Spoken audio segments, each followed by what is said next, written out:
Assalamualaikum warahmatullahi wabarakatuh. Halo adik-adik semua, gimana nih kabarnya? Semoga selalu dalam keadaan sehat ya. Nah, kita masuk lagi nih, masih di bab tentang reproduksi tumbuhan dan hewan. Sebelumnya, kita sudah belajar tentang reproduksi seksual dan aseksual pada tumbuhan.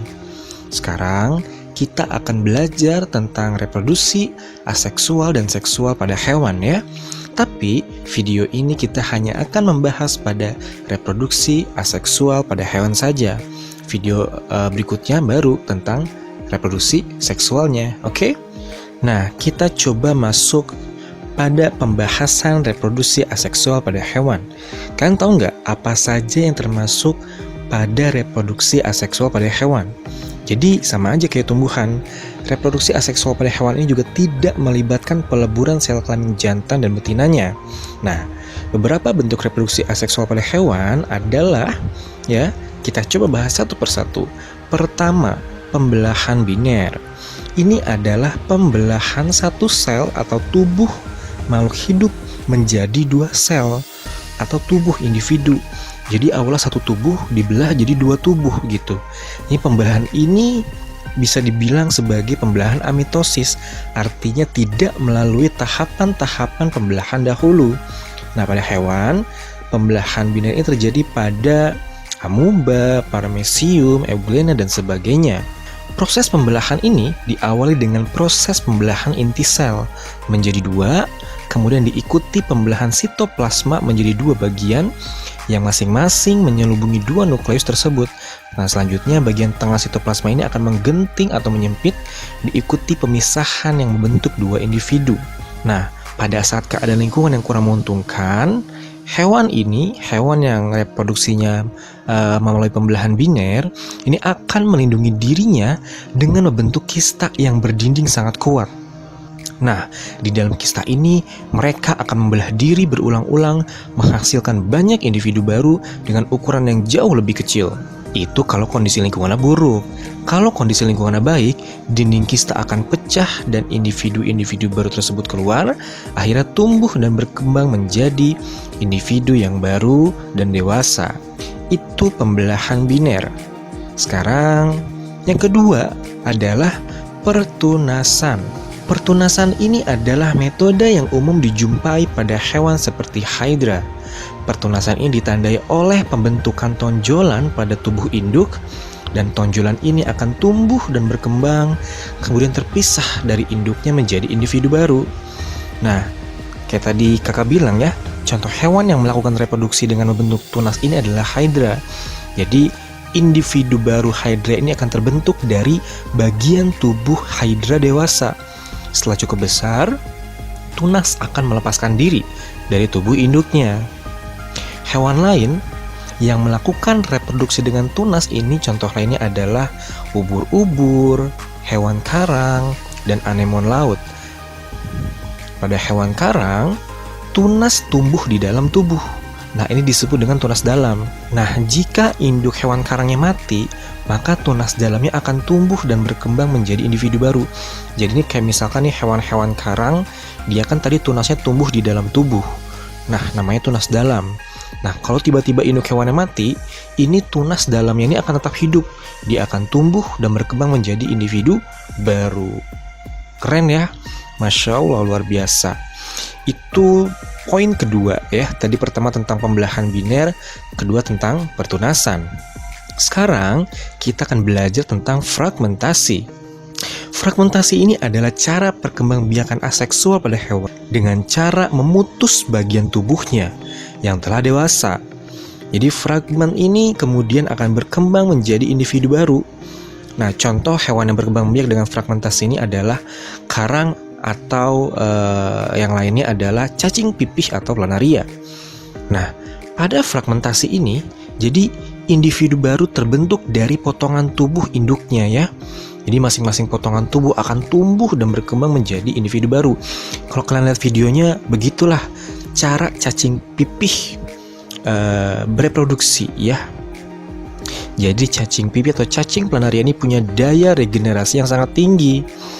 Nah, seekor cacing pipih atau planaria ini ketika dipotong menjadi 3 bagian, maka masing-masing potongan akan tumbuh dan berkembang menjadi 3 ekor cacing planaria. Begitupun ketika dipotong menjadi 4 bagian, maka 4-4-nya akan jadi cacing planaria.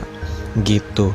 Karena cacing pipih ini bersifat hermafrodit, artinya dalam satu individu terdapat 2 macam alat reproduksi, yaitu alat reproduksi jantan dan alat reproduksi betina.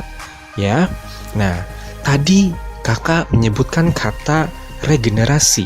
Nah, inilah poin berikutnya setelah fragmentasi, yaitu regenerasi.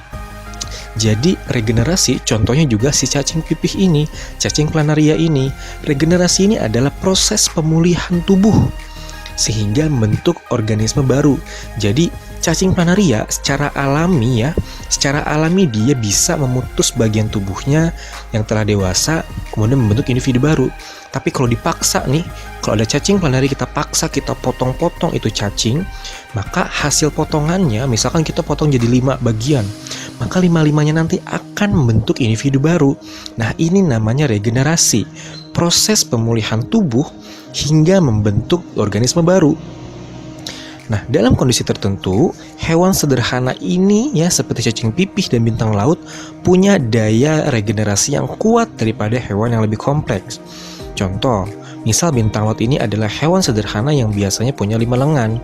Jika salah satu lengan dipotong bersama salah satu bagian pusatnya, maka dari lengan itu dapat tumbuh satu hewan baru secara utuh. Tuh, keren gak? Nah, itu pun sama kayak cacing pipih ya. Kayak kalian lihat di video, cacing pipih ini ketika dipotong akan dipotong jadi beberapa bagian. Nanti setiap potongnya dia akan membentuk individu baru. Nah, regenerasi pada organisme yang lebih tinggi seperti vertebrata sangat-sangat terbatas. Ya, jadi ini hanya untuk reproduksi vertebrata saja yang tidak punya tulang belakang. Regenerasi pada organisme ini tidak akan menghasilkan individu baru untuk vertebrata ya.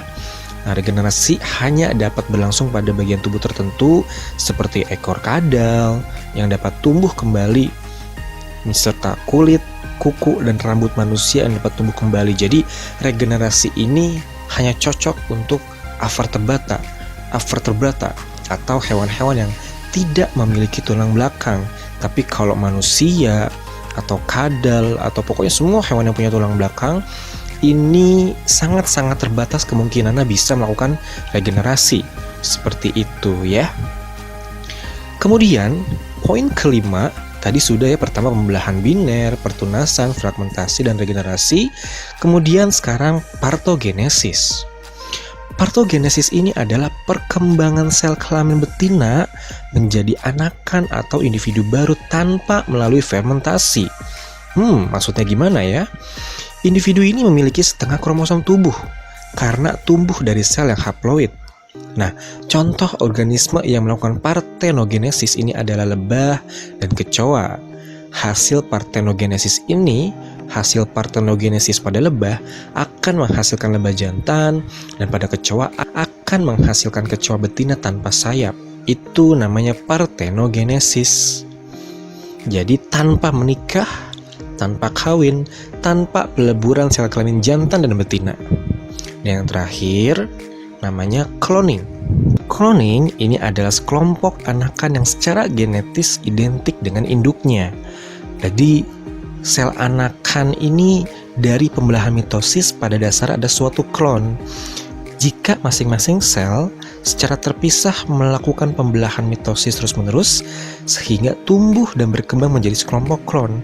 Nah, proses pembentukan klon ini dikenal dengan istilah cloning. Contoh dulu yang terkenal itu adalah domba Dolly ya, sebagai eksperimen untuk pembentukan klon atau cloning.